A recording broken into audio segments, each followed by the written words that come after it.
इतनी ही उसको दिक्कत थी मेरे से तो मेरी बर्थडे पार्टी में फ्लोर पे लोट लोट के क्यों नाचता था वो। तो मैंने उनको कहा, मैं अपने माँ की कसम खा के कहती हूँ, मैंने कहा इससे बकवास स्क्रिप्ट मैंने जिंदगी में नहीं सुनी है।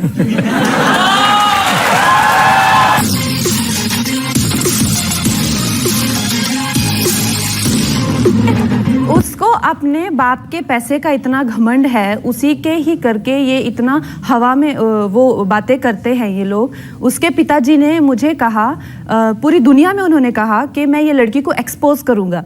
1 साल हो गया है और मैं वेट कर रही हूँ कि वो मुझे एक्सपोज करे। नहीं तो वो कह रहा है कि उसको तुमसे नहीं मिलना है और तुम लोगों का कुछ नहीं है, तो ये मैटर को तुम यही क्लोज करो। मैंने कहा अगर उसको मुझसे आप मिला दे, मेरे वो अगर सामने बैठ जाए और अगर ये मुझे ऐसा बोल दे तो मैं तुम्हारे पैर छूंगी। तो कहता मैं नहीं उसको बुला सकता क्योंकि वो कह रहा है मुझे तुमसे मिलना ही नहीं है। मैंने कहा ठीक है, अब ये मैटर वहां पे क्लोज होगी। क्वीन रिलीज हुई तो क्वीन से पहले इसने मेरे से ब्रेकअप कर लिया था। क्वीन रिलीज हुई तो फिर से आ गए जनाब, मुझसे बड़ी गलती हो गई, मुझे माफ कर दो, मुझसे बड़ी गलती हो गई, मुझे माफ कर दो।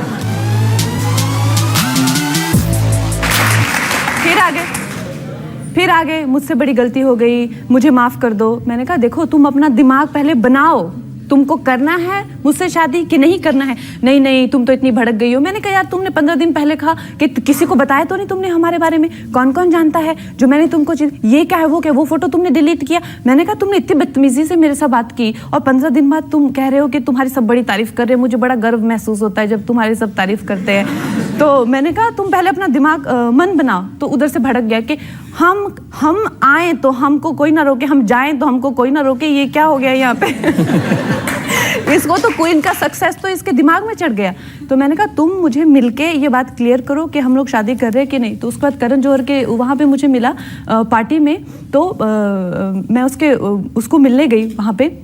तो वहाँ भी मुझे कहता तुम तो बहुत ज़्यादा, तुम्हारा दिमाग अभी ख़राब हो रहा है और तुम्हारा तो सक्सेस दिमाग पे चढ़ गया है, तुम्हारे ये वो है। मैंने कहा सक्सेस से पहले भी मैं ऐसे ही थी, लेकिन सक्सेस से तुम बदले हो, मैं नहीं बदली हूँ, मैं तो वैसे ही हूँ। तो ये बात थी हमारी वहाँ पे।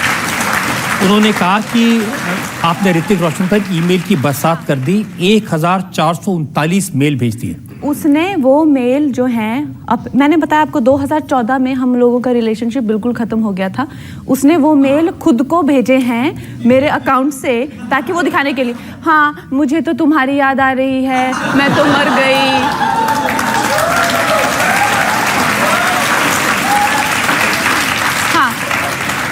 और मेरे दिमाग में प्रॉब्लम है, तुम मेरा इलाज करा दो, मुझे तो ऐसे इमेजिन होता है, मुझे तो ये था वो था। अरे यार तुम खुद को इतना ज़्यादा मतलब तुम क्या मेनका हो और मैं क्या, मतलब वो क्या थे विश्वामित्र हो। तुम तो खुद अप्सरा बन गए और मुझे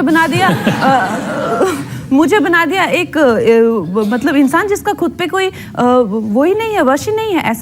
ऐसा कभी क्या होता है। तो मैंने अगर मैंने आपको ये मेल अगर भेजे हैं तो आपने सबसे पहले को मेल आते रहे 1000 मेल आते रहे तो आपको 2 साल बाद याद आया कि 1 साल पहले मुझे 1000 मेल आए थे।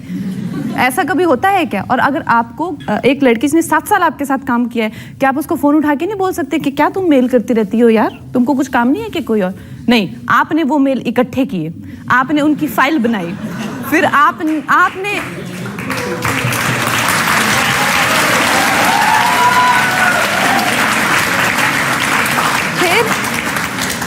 आपने इन मेल्स के लिए इंडिया का बेस्ट क्रिमिनल लॉयर हायर किया कि भाई ये लड़की से मुझे बचाओ। जब आप खुद कहते हो कि मेल आए थे आपको 1 साल पहले, जब 1 साल से आप ही के कहने पे लड़की आपको कांटेक्ट नहीं करती है, बात नहीं करती है, तो आपको बचने की जरूरत क्या है? ये तो आप दुनिया को बताना चाहते हो, दिखाना चाहते हो कि लड़की की मानसिक हालत ठीक नहीं है। तो ये लड़की कल को कहेगी कि ऋतिक रोशन ने तो मुझसे शादी का वादा किया था, तो प्लीज़ इसको मत मानना। नंबर 2 कल को कहेगी हमारे संबंध थे, तो ये तो है ही पागल।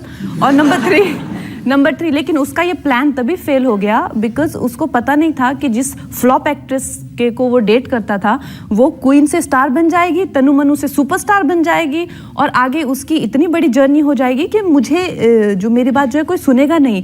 उसने जो है अपना जो प्लान उसने फुल प्रूफ बनाया था कि इसको तो मैं पागल घोषित करके या जो भी है करके ये कहा भी उन्होंने कहा कि क्रिश 3 की शूटिंग के दौरान कंगना गॉट ड्रंक और कुछ काफ़ी उल्टी सीधी बातें ऋतिक रोशन से की, और बाद में उनकी बहन ने ये माना कि कंगना को एस्पर्जर्स सिंड्रोम नाम की बीमारी है। सबसे पहले तो जिनको भी ये सिंड्रोम है, मैं किसी को भी यहाँ पे रिडिक्यूल नहीं करना चाहती, किसी के बारे में गलत बात, उसको तो पता नहीं, जैसे कहते हैं ना, बाप के पैसे से दिमाग उसका थोड़ा सा वो हुआ है।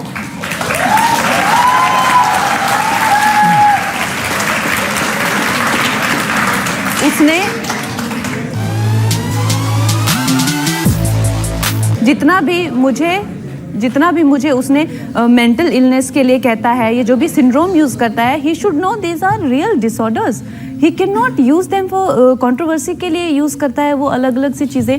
लेकिन मेरी बहन को अगर ये जो किस्सा वो बताता है, ये किस्सा है 2013 का, 2000 इसका, इतनी ही उसको दिक्कत थी मेरे से, तो मेरी बर्थडे पार्टी में फ्लोर पे लोट लोट के क्यों नाचता था वो।